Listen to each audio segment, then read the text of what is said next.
Welcome to my library, dear guest. My name is Ko, and I will be your storyteller.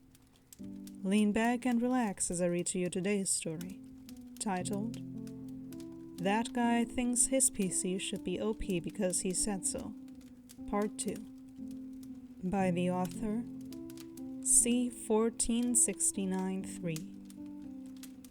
As the title implies, this is the second part of a story. I will link the first part, my video on it, as well as the Reddit story, in the description. I recommend you watch it before this one. That being said, let's get into the story.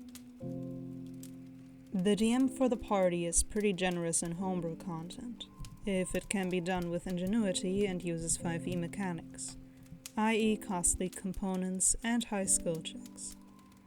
Just to give some background from the last posted story, the party consists of Tinkerer, Holy Warrior, me the Spellcaster, Holy Rogue, and the Warrior, that guy.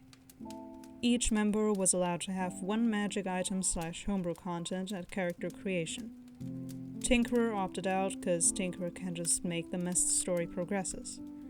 Holy Warrior and Holy Rogue didn't reveal what they took, and we didn't ask out of courtesy. My spellcaster had a simple tattoo that increased intelligence by 1, and when exposed emitted 5 feet of dim light. Warrior asked for a homebrew sleep spell that could be used as a bonus action 3 times in a long rest. It was basically a paralyzed spell with a con save instead of wisdom, using his strength modifier as the save DC. Again, he was a Battlemaster subclass that wanted to be a spellcaster without multiclassing.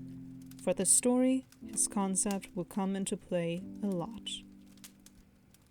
We start off fresh, with all past player conflicts considered water under the bridge. The party reached level 6, and Warrior switched out his fighting style from dueling to great weapon fighting. He also took the Great Weapon Master feat.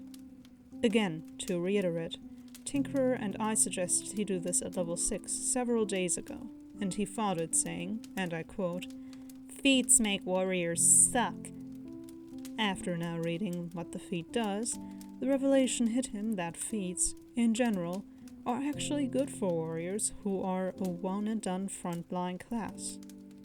He begins to flaunt his new abilities and tries to one-up Holy Warrior at every turn.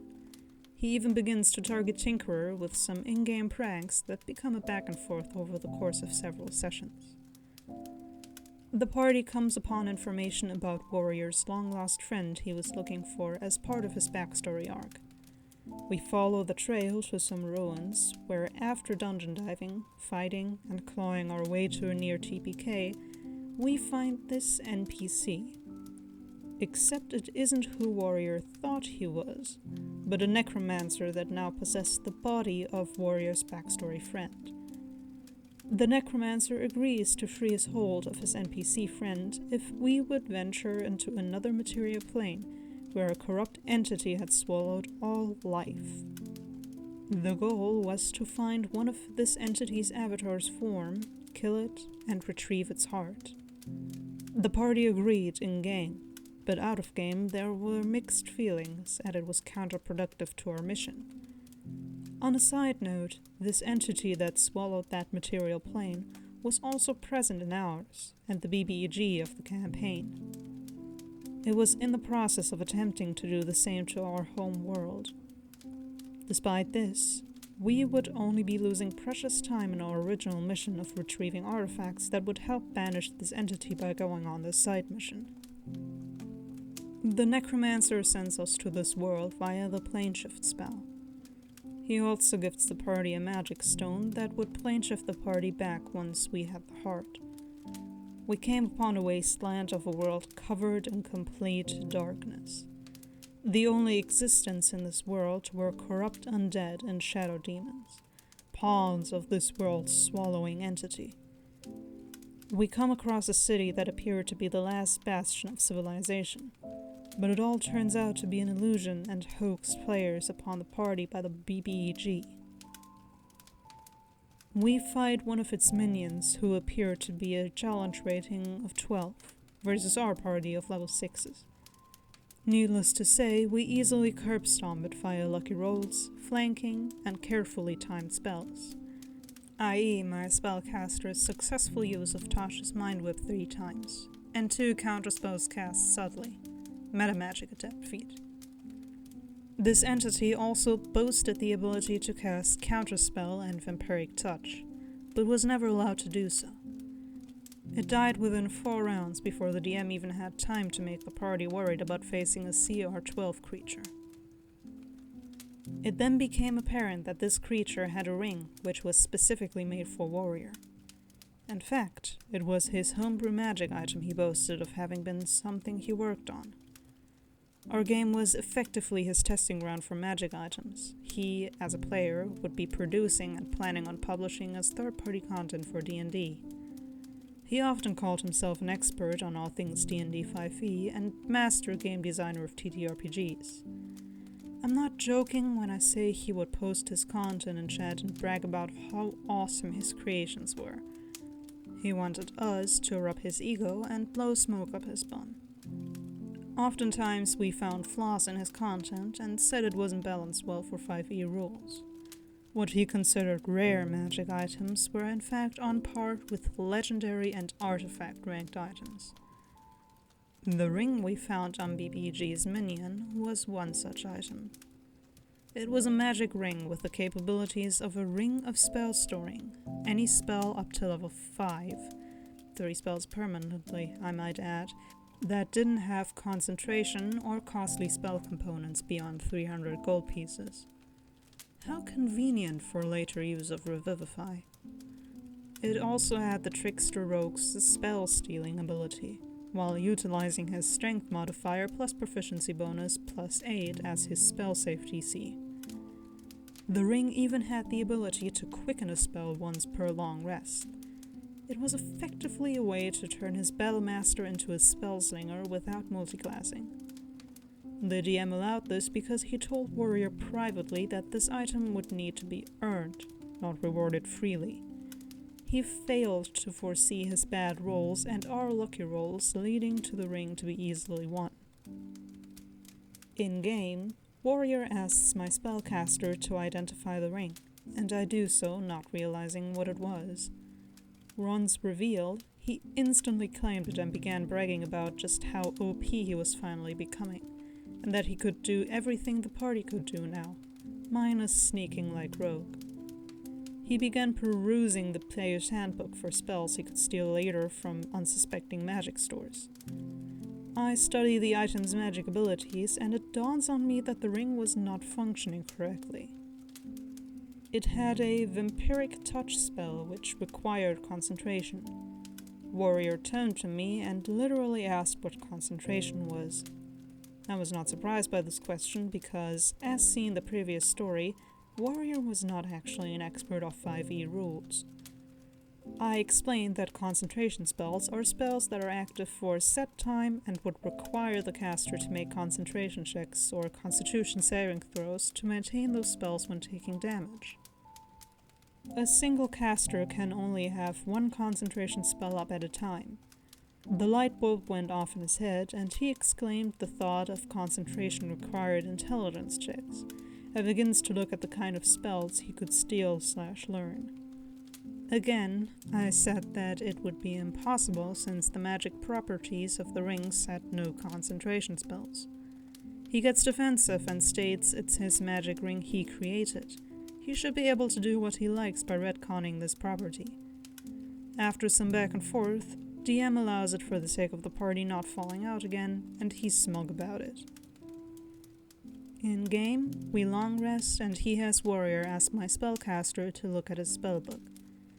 Easily enough a hard no from my spellcaster. He demands why not, and I explain the spellcaster's spellbook is his most prized possession. A combination of his magical secrets rarely told to those who do not study magic. Warrior continues to pester my spellcaster. I have spellcasters state that Warrior is illiterate and wouldn't even be able how to read the book, much less the arcane sigils.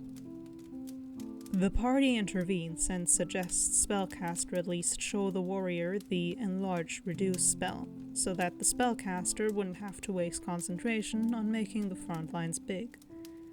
I see the logic in this, and spellcaster only shows warrior that page to be stored into the ring. Warrior pleads to see the other spells, but I state spellcaster lays down and goes to sleep with his spellbook tucked away inside his whip grip rucksack that was normally used as a pillow. All his arguments will not sway the spellcaster even if warrior wakes him up. I remind him that spellcaster's Tressum familiar is always awake at night while laying on one side of the rucksack, keeping watch for intruders and would-be thieves. From that moment on, I make it visible in Roll20 chat to have spellcaster always cast Leomon's tiny hut when rooming by himself at towns and cities, a deterrent to any would-be spell thief. In the next session, the party falls upon unfortunate incidents and meets the BBEG residing in this fallen world. Holy Warrior sacrifices himself to protect the fleeing party. Moments later, Holy Warrior introduces his new PC, Rogue Warrior. A long battle of attrition ensues as Warrior enlarges himself, making a big target for all mobs spawned by the BBEG avatar. Warrior gets low on health and decides to disengage and retreat, yelling at everyone to follow. We all ignore him and use all of our resources to take down the avatar with less than 10 HP between the 4 of us PCs who didn't run. Warrior comes back to the party and begins berating us for not running and risking death. He talks over us for several minutes in character, acting like this wasn't an important thing to do at all. We had enough of this crap and tell him to shut up. We remind him that we're in this situation in the first place because we were helping him finish his stupid side mission to save some long-lost friend who had no importance to the rest of the party. It was this quest in the first place that caused the party to lose Holy Warrior, so he should shut it and be happy we found a stupid avatar hard to save his friend's soul. Warrior shuts up and says thanks. The party uses a plane shift gem and returns to their home world.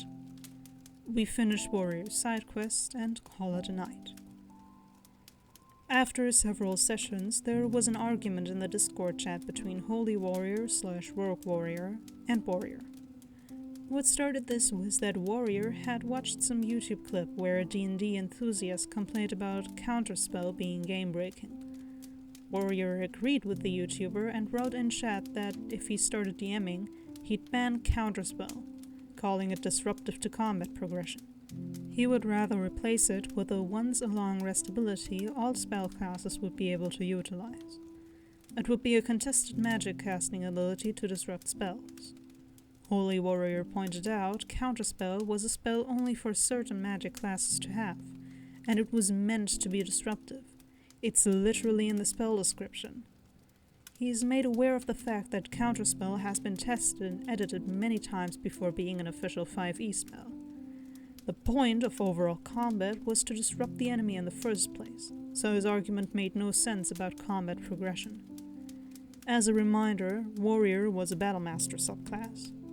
He is meant to be disruptive to the enemy as a character. One thing led to another and harsh words were said. Warrior made a final comment about how Holy Warrior used to always agree with his ideas, and he was disappointed in him for arguing with him. The whole time, he ignored constructive criticism and was offended by criticism from others, just like in the previous post. He rage quits the server. TLDR. That guy wants to be OP, gets OP homebrew item that doesn't make sense, gets defensive when others criticize him, hates it when facts are pointed out about game mechanics he doesn't understand. Ends with a rage quit. And that was today's story. I hope you enjoyed your stay and that I will see you again soon, for there are always more stories to be shared.